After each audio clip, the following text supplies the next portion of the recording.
Okay, welcome back to yet another Play and Explain. Back at the 200 zone tables. Gonna be playing about 30 minutes as usual. I am extremely tilted because I filmed 4 tables of 510 at WPT earlier. And then I realized the recording was fucked and I can't use the footage. So I am footage tilted and we are just at 200 zone.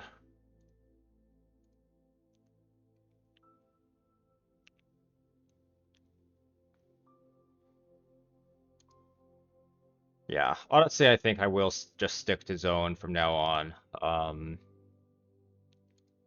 Just a little bit too much trouble to film a bunch of reg tables. It's really easy for something to go wrong with the footage. And it might be one of those things where you think to yourself, how hard can it be? You're just recording. Well, it's easy until you try it. That's all I will say. Here, after we see bet the flop, going to follow through the turn with an overbet. Just applying the pressure with our range advantage and putting a lot of his hands into a tough spot, double barreling with flush draws, straight draws, any king.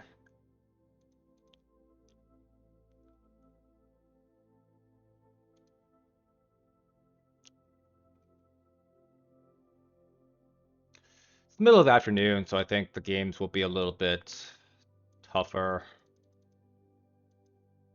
Generally, evenings are the best. But we're in it for the footage here. Once we 3-bet, just going to be firing out the continuation bet, being aware that we have interaction with the Queen 10 region. After we turn the flush draw on the gut shot, I'm going to go ahead and check. If we bet and get shoved on, our life is very sad. So I'm actually going to check and go for the check raise. This just lets us get max full equity and also realize our own equity. Going to be taking a hand like ace queen offsuit and going for the double barrel, but a hand like this just makes for a very clean check shove. Allows us to protect our checking range and also realize all of our equity. And we get lucky that time.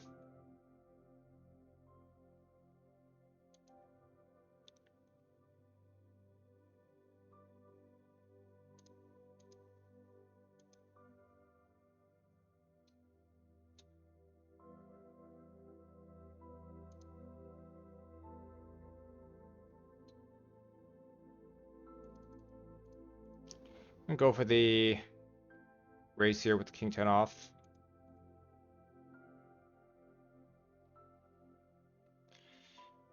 And against the recreational that limp called, just going to fire out. The size honestly isn't too important. What's just important is the fact that we're betting, getting some fold equity. With the king high, going to just check back. There's a pretty reasonable chance we're actually good here, believe it or not. Check, check on the river. And we're not good this time versus the ace.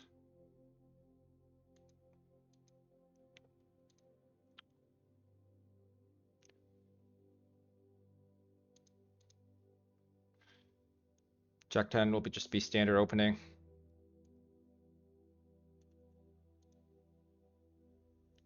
And doing a lot of checking on this board. That's pretty poor for us. Lower board, doing a lot of checking. And when this guy goes and bets the flop big, I'm just going to let it go. Calling the flop here with top pair, but already not happy because this guy's showing a lot of strength with the big flop bet.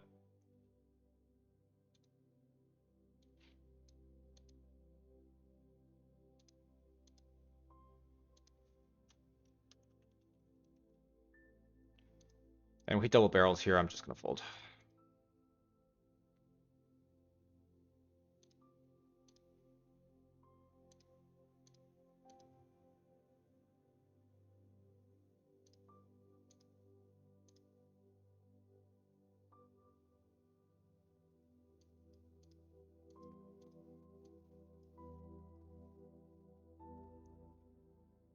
Defending 8-9 off in the big blind.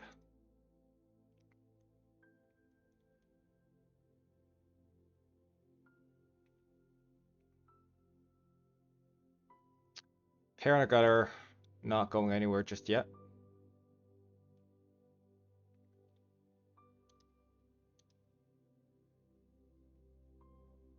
Interesting. I'm going to check this hand because we have some showdown value, and I do expect us to win a decent amount of time. Check, check.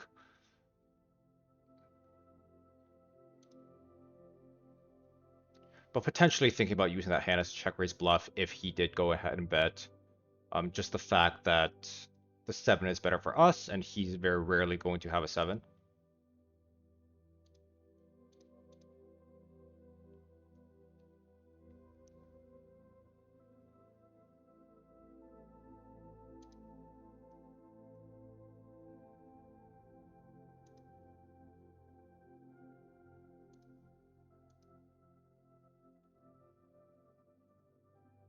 King 5 is a borderline open from the hijack, but making it anyways.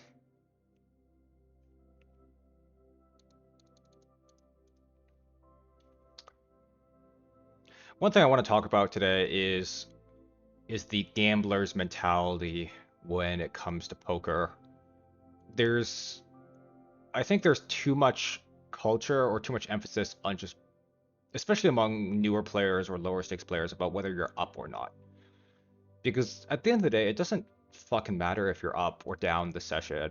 People can ask me like, "Oh, like, are you up?" It's like I don't know, and I don't care, because when you're always just focused on whether you're up or not, you start thinking poker more as a gamble than a long-term strategy game. It's the degen at the slot machine that's always worried about, oh, am I up? Am I up, down? Am I like, did I win? Did I lose? Like, come on. Like, if you're trying to play seriously and improve your game, it just does not matter if you are up today or yesterday, or like I know people who are who are constantly just like checking their profit and loss like every session. It's like, oh, like I'm up like $50 or like whatever. It's like, dude, like, it doesn't, just chill. Because when you're attaching so much emphasis to whether or not you happen to be up, what really happens is you just take away from what's actually important, what's actually going to make you money, which is playing good poker.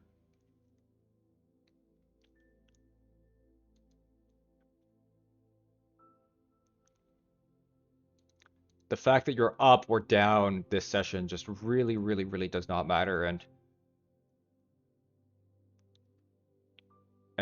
a lot of people don't realize just how brutal variance can be. You can go months and months and months without winning. And in that context, it really just does not matter if you are up or not. It really, really doesn't. Here, once it checks down, I'm gonna go for the overbet with the 10-7. We're able to wrap a lot of sets, a lot of two pairs, etc. Just getting a lot of full equity multi-way. Once it checks down, people are generally pretty weak. Yeah, if you're one of those people who are always like, oh, like I'm up this session, I'm down this session, like think about how that mentality creeps into your approach to money. Always stressing about whether you made or lost money, and when you have so much emphasis on whether you made or lost money, a bad run is just going to hit you that much harder emotionally. You're going to lose a couple flips and start not pulling the trigger on bluffs. You're going to have a couple bluffs that get called, and all of a sudden you're going to be like, ah, fuck, like I don't want to lose more, and just stop bluffing. You're going to make a play that doesn't work out once, and you're just never going to make that play again.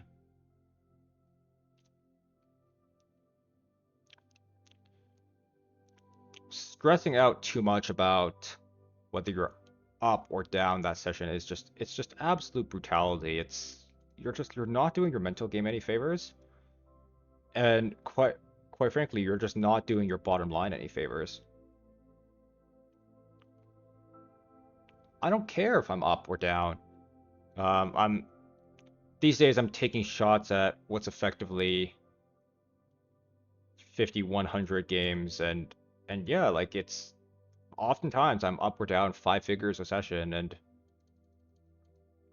And very often I just don't even clock it. Like I just don't care. I'm like, oh, am I up down? Like I don't know.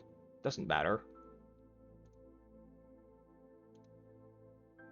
Of course, in the long term, in an extended context, over the course of months and years, it absolutely does matter if you're up or down. But today, tomorrow, you're up or down, it just fucking doesn't matter, man.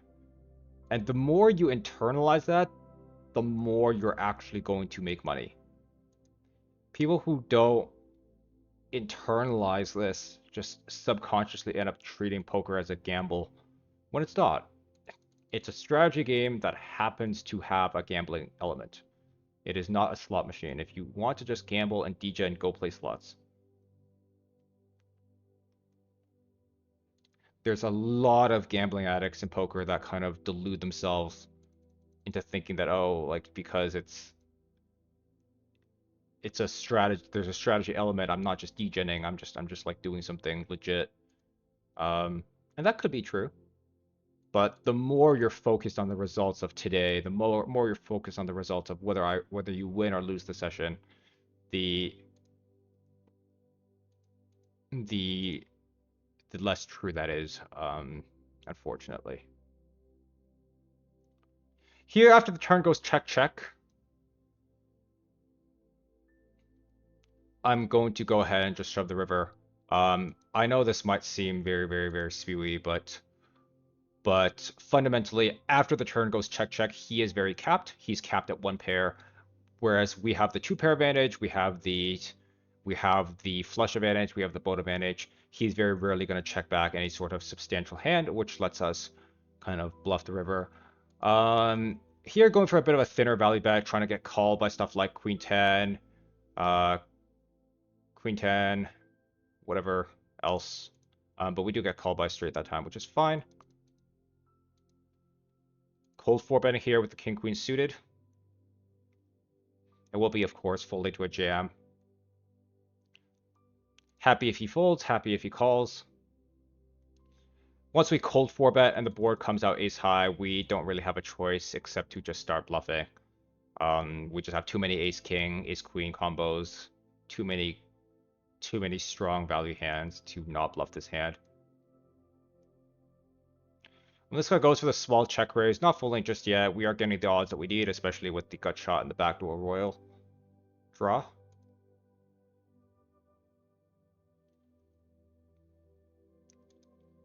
Calling here at least once.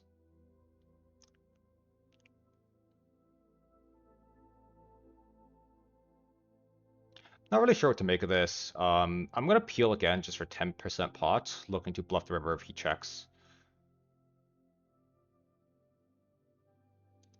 And here, going to be mixing between betting really big and checking. Oh shit. We forced ourselves to check, which is okay. We're okay with a check. Going to be mixing the check about half the time. Always important to check your nutted hands out of position. And here, once this guy triples off, we're just folding.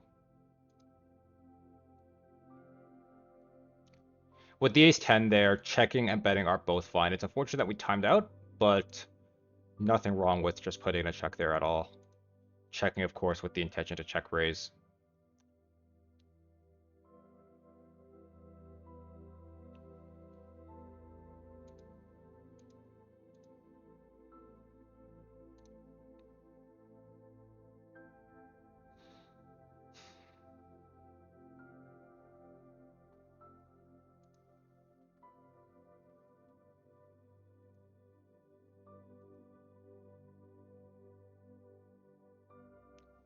Fold. But anyways, if you're looking to take poker seriously, make sure you're not taking it with the gambler's mentality. Poker is not a way to make money if you're short on cash. Poker is not a way to make money if you're stressed about bills. Poker is not easy money by any means. It is very, very, very hard money. Definitely harder money than most jobs. Most jobs are easy money, as a matter of fact. I always have the theory that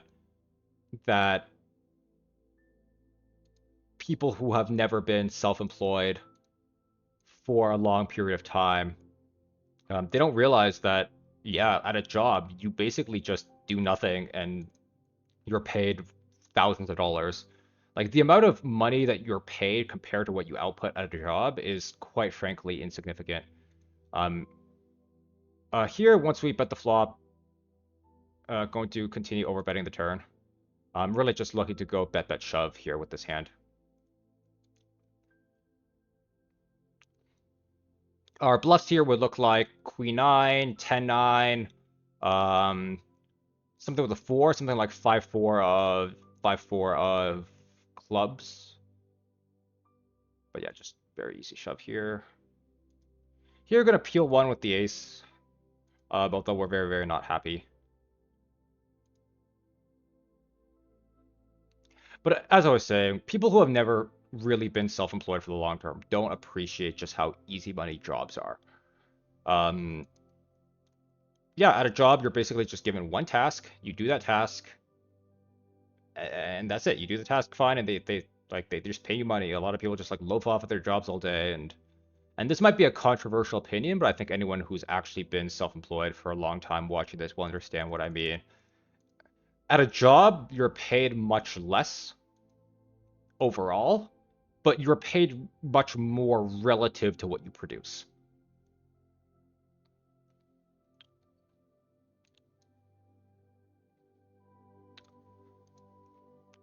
And doubling that back into poker, um, poker is not a job. It fundamentally is self-employment, and you have to get up every day and perform your best, even when you're tired, even when you're sick, even when you're not feeling it. You have to get up and play your A game. And that means studying, that means reviewing your hands, that means doing the boring work. That means letting go of needing to make $1 today. It's okay if you don't make money today. It's okay if you don't make money tomorrow. It's not okay if you don't make money this entire year, but you look back and you reflect on that at the end of the year, not at the end of the day.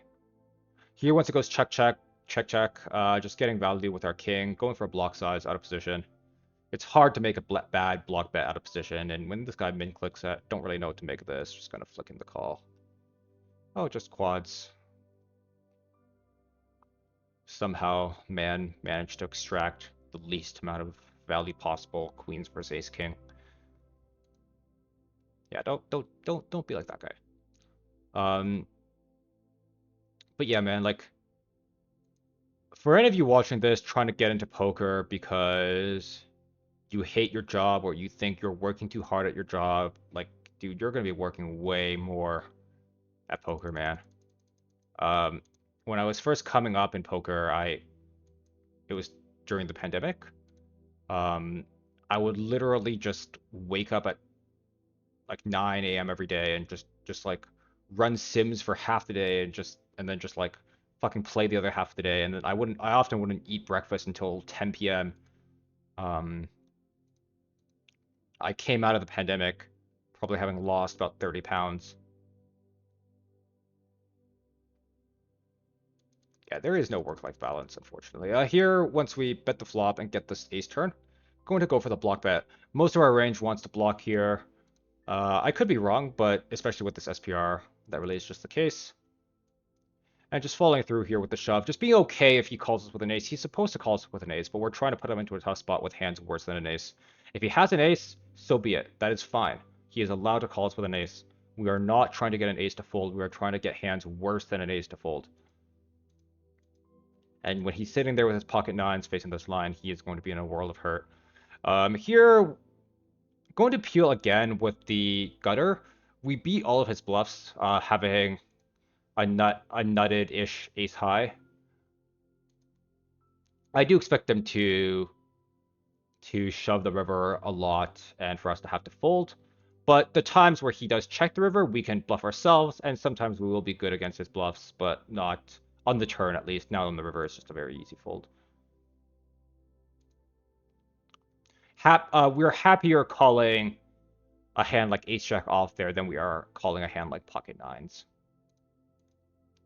But yes, anyways, For those of you who think poker is going to be easy money, it is not. You're going to have to work much harder than you have at school, much harder than you have at any job. The pressure is just different. The pressure is no longer, oh, like, can I do this thing and get paid? It's,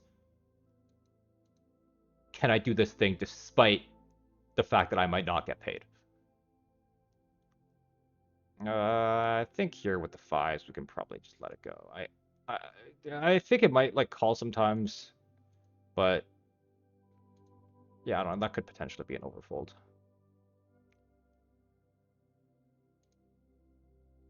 Yeah. If you want easy money, go work a job. Jobs are easy money. And I know that's very controversial, but I've worked a job before. I haven't just been doing this my entire life. I used to work a job. And a lot of you don't realize just how comfortable the certainty of do X thing, receive Y paycheck is. Like knowing with 100% certainty that if you do this task, you will get paid.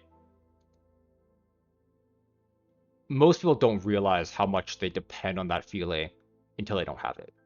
Because that's kind of what we're conditioned with our entire lives. In school, it's study for the test and get an A. And then you go into the workplace, it's like, oh, like you do this thing, you get a promotion. Oh, you clock in today, you get paid. And that's something that that comfort is something that people don't really appreciate until they don't have. Um, Three betting both of these hands. 10-9 is always three betting. 8-6 is sometimes three betting.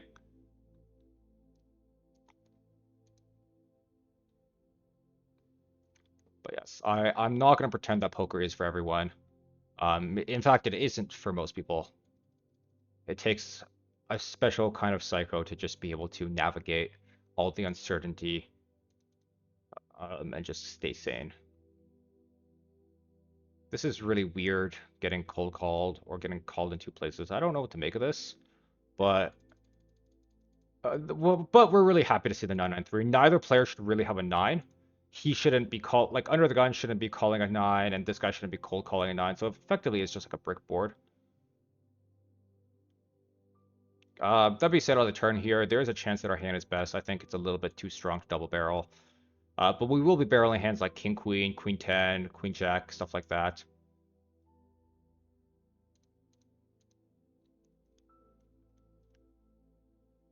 Honestly, debating calling down if this guy shoves.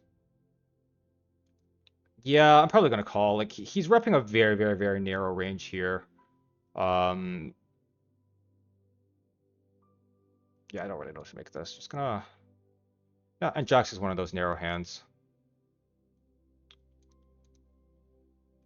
Being aware that we have to call ace high sometimes on that board after we check back. Because if we had any sort of substantial pair, we would bet the turn. We're never really checking back with aces, kings, queens, jacks, or anything really. Here, unfortunately, we're kind of short stacked, didn't load the rebuy fast enough. And here, we're not folding top pair to one raise. And we're not folding to the turn bet either with the gut shot.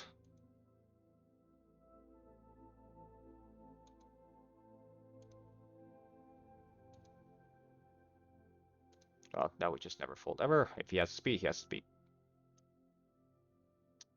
Yeah, good luck us. Have to pay this one off.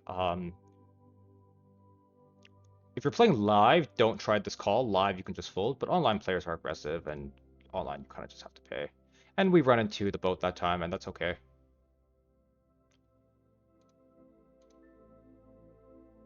Online players will absolutely take stabs at the pot and bluff that line. But don't make that call live. Live, it's just a very easy fold. I'm just shoving this one in. I didn't load the rebuy fast enough, which is super, super annoying.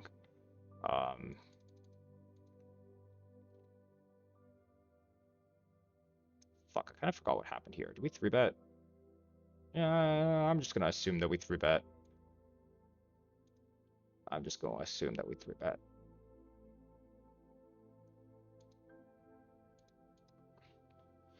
Generally, a 3-bet pot, top pair, top kicker is going to be good for a triple barrel, generally speaking, and especially on this dryish run out.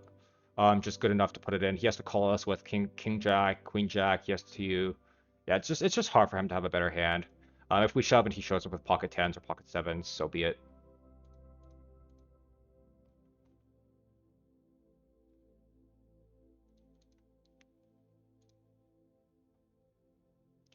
Going to be going for the double barrel here with the flush, barreling all of our ace of clubs hands as well as our random king of clubs hands.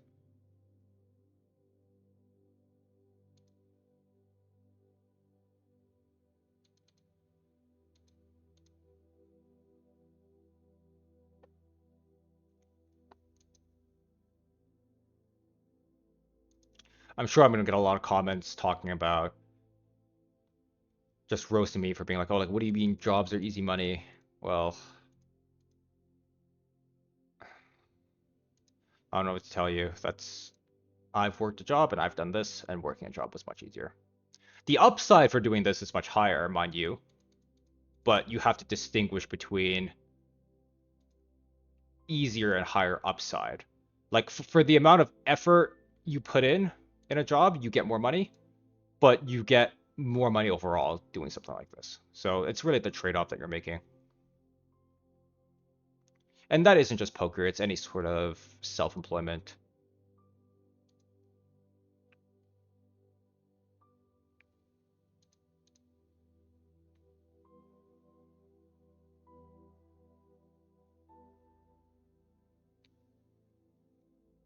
Starting off with a boat here. We'll be just going for this small bet and tripling this one off. Versus this lead, I don't know what to make of this, but we have a value hand, so I'm going to raise. Also raising very aggressively here is a bluff, by the way. Here I'm going to check the tens back, actually. Just play a turn. Yeah, I don't know what to make of this. If he has a 4, he has a 4. Going to just be barreling this very aggressively and shoving a lot of rivers. Basically shoving any river that isn't a overcard. Here, once that goes one big blind, I'm just going to call down, not folding for one big blind. We are bluffing at this board very aggressively, though, just with hands like Jack 10, Queen Jack, just like random overcards.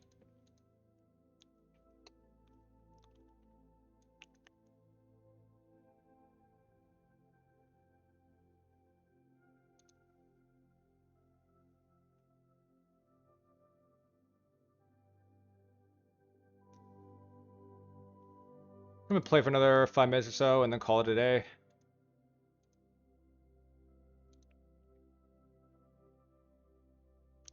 I know there's a lot of you out there wanting to play poker for a living, but and I'm not saying don't do it. I'm just saying be very honest with yourself if you're the kind of person who's capable of doing it. This is not an easy living. This is not a like poker. Poker is not an easy living. Poker is not a glamorous living. And really neither is any form of self-employment. It all just has its downsides that you've never, like that one who has never been outside the system has really experienced. Cold 4-bet here, just going 3x because we're a bit deeper. If we're a bit more shallow, I would go smaller, but just going large because we're deeper. And here, for the most part, just tripling off, starting off with roughly a quarter.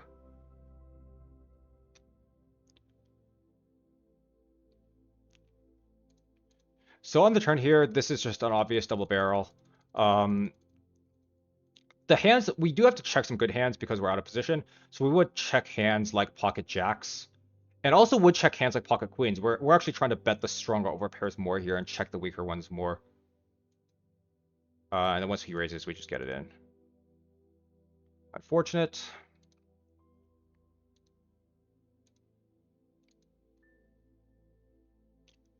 You'll have plenty of worse hands there that take that line. Just random flush draws, random open enders.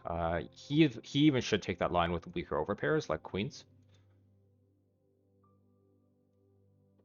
So never folding the aces. It's a 4-bet pot. You got my aces beat. Okay, you can have my stack. That is how it is.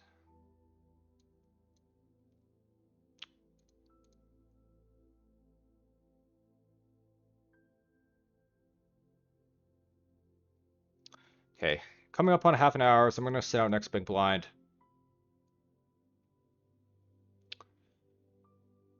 Play and Explain's coming out once a week for now. Near the later half of this year, I will probably be looking to ramp it up to twice a week.